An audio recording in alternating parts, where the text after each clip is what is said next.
Have you ever read a paper and found yourself feeling annoyed or offended by something that the author wrote? Or maybe a certain word made you pause and raise an eyebrow? The thing is, word choice matters, and the words you choose in your writing can change how readers feel about your writing and you.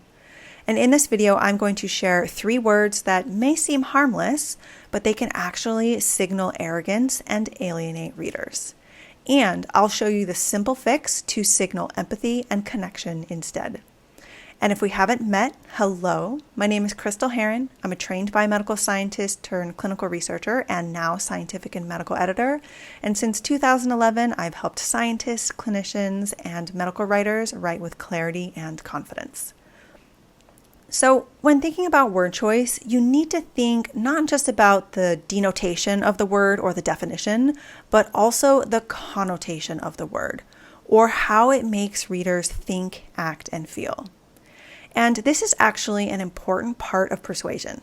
It's not about big words and promotional language. It's about choosing the right words at the right time to influence readers. And I've noticed that authors pay a lot of attention to adding language to try to persuade readers, but they don't pay as much attention to language that they need to remove because it might dissuade readers. And both aspects are important for persuasive writing. And there are 3 words that can put off and dissuade readers. And the second one might surprise you, and the last one is the most offensive. So one word to avoid is the word clearly. You have likely seen this word used in the literature, and it might seem relatively harmless. And as an author, you might even think it makes you sound confident and assertive, but it can actually be presumptuous in assuming that something is clear to your readers, but it may not be clear to them. So consider the example. Clearly, these findings support that the drug reduced hypertension. This phrasing infers that your readers should clearly see that the findings support that the drug reduced hypertension, but it may not be as clear to them. So they may feel offended or concerned that they missed something or that they don't understand something when they should. And this is problematic. You don't want your readers to feel that way. So how do you fix the problem? It's easy. Just delete the word clearly. And if we do this in the example, we get these findings support that the drug reduced hypertension. The information is clear and the language is nearly the same, but the message is not presumptuous. And that will help you deliver the message in a way that connects with readers. Another word to avoid is evidently. This one might surprise you because a lot of what we talk about in science and medicine is based on evidence. And evidently can mean based on available evidence, but evidently can also mean clearly. And so it can have the same problems as the word clearly in that it can be presumptuous. So consider the example, evidently, the prevalence of the disease increased 20% over the past 10 years. This phrasing can mean that based on available evidence, the prevalence of the disease increased 20% over the past 10 years. But it can also mean that although it is evident to you, it may not be evident to readers. And they may not think that the evidence supports the same conclusion. And so the word evidently carries the connotation that can be off-putting to readers. So how do you fix the problem? The same way as with clearly. Just delete the word evidently. It's that simple.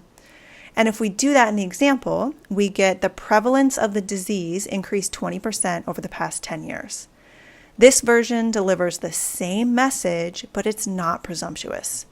And in your writing, you can show the evidence by including a citation to support your claim. And so with this approach, you will better connect with your readers.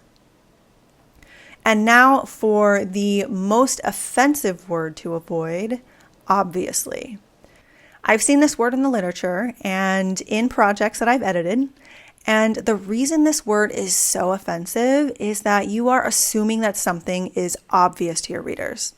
But while it may be obvious to you, it may not be obvious to them. So as the expert, you face the curse of knowledge. We all face the curse of knowledge in some way. And we unknowingly and unintentionally assume that our readers know what we know. And I've talked about the curse of knowledge and how you can overcome it in a previous video. I'll add a link to it in the description box and at the end of this video in case you want to check it out. But because of the curse of knowledge, we can overlook when our readers don't know what we know, or when something is obvious to us but may not be obvious to them. So using obviously is presumptuous in assuming that our readers know what we know, think what we think, or believe what we believe. Consider this example. Obviously, the drug improved lifespan in patients with lung cancer. This finding may be obvious to you because you are the expert, but it may not be obvious to your readers. And the word obviously also carries a connotation that is even more off-putting than the word clearly. If it's not obvious to your readers, or they disagree with you, they can feel dismissed, or they can feel that you are being condescending or arrogant. So, how do you fix the problem? Simple.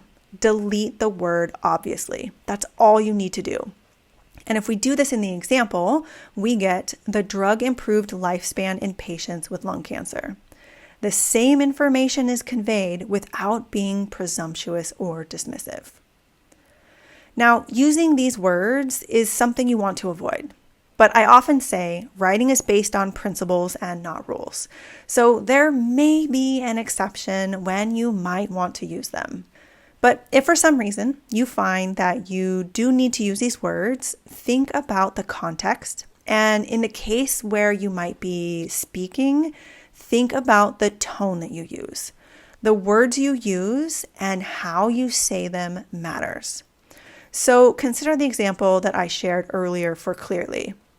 You could say it in a way that is condescending, like, clearly, these findings support that the drug reduced hypertension. Or you can say it in a way that is matter of fact, like, clearly these findings support that the drug reduced hypertension. But really, you will seem more confident and more persuasive if you just omit clearly and simply state the fact, these findings support that the drug reduced hypertension. So when you want to sound confident and persuasive, and when you want to show empathy and connect with your readers, avoid using the words clearly, evidently, and obviously in your writing. And I'm curious, what words would you add to this list that could be presumptuous or off-putting to readers? Please share them in the comments so that we can all learn other words to avoid. And the great thing is that you can fix the problems with these words so easily by just deleting them from your text. And you can even use the find feature in Word to help you spot them in your writing. Now, earlier in the video, I mentioned the curse of knowledge and that there are things you can do to help you overcome that curse. And if you're interested in learning more about that, check out the video that I will link to at the end of this video. And if there's something in particular that you'd like to learn more about, let me know in the comments. Thank you so much for watching. Have a wonderful day, and I hope to see you in the next video.